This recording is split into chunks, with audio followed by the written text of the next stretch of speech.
During the early days of New Albuquerque, it was mainly populated by railroad workers, cowboys, merchants and miners. These men worked long hours, leaving plenty of saloons and red light districts to serve them.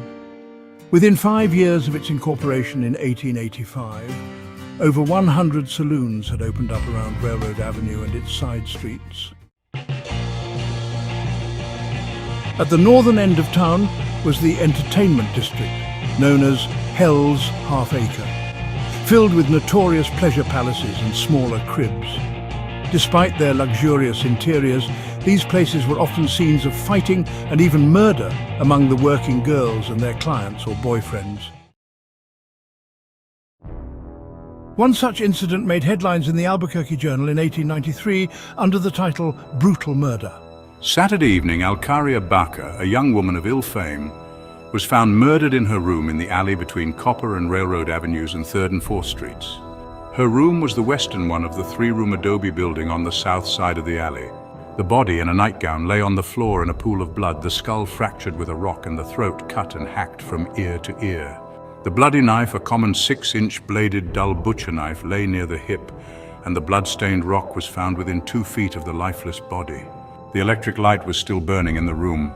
The dressing case and trunk bore evidence of having been rummaged, the till of the trunk laying disordered on the bed. The earrings and finger ring usually worn by the woman were missing.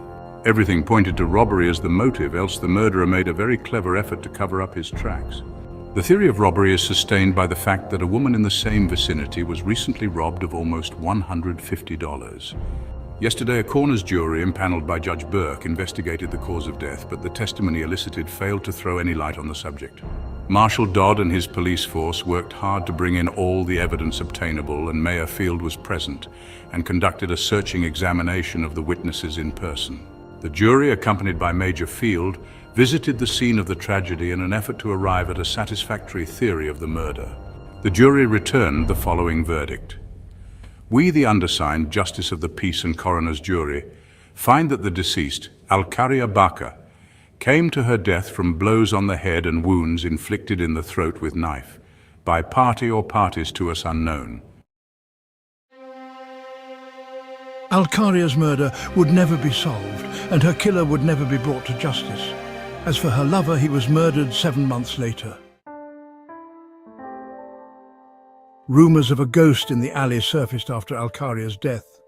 They spoke of a female spectre dressed in a pink nightgown, haunting the area during pre-dawn hours. People also reported strange voices, slamming doors, and a strong perfume scent. Some claimed to see shadows and feel watched while hearing footsteps and whispers at night. A shadowy figure has been spotted countless times, appearing and disappearing in the middle of the street near the alley. It startles drivers, causing them to slam on their brakes, but then it vanishes without a trace. The eerie stillness that follows leaves people with chills and an unsettling feeling long after the figure is gone. Another story was told by a couple that decided to wander around 3rd Street and Copper, the old red light district, after attending the Albuquerque Ghost Walk. They turned south at 4th Street and were heading back towards Central Avenue when they passed the alley. As they walked by, the woman felt a sudden coldness and an eerie presence. Her husband dismissed it as nerves from the ghost stories they had just heard. However, when they heard footsteps behind them and a voice calling out for help, they couldn't ignore it. Despite her husband's hesitation, the woman felt compelled to follow the sound of the voice down a deserted alley. But to their surprise, there was no one there except for a faint trace of perfume in the air. Though shaken by the strange experience, the couple ultimately left and couldn't forget what had happened. The strange phenomenon is most common in September, leading ghost hunters to search for its source. The alley behind Knockout's Gentlemen's Club seems to have a sinister aura that is connected to the eerie event.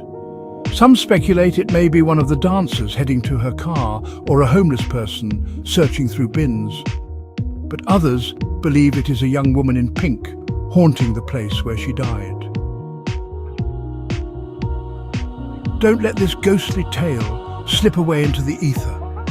If you enjoyed this spine-tingling story of the Pink Lady, be sure to subscribe for more haunting narratives.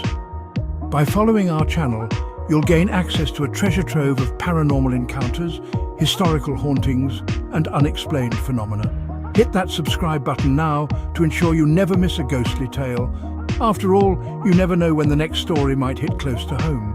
Stay tuned, stay spooked, and remember, the spirits are always watching.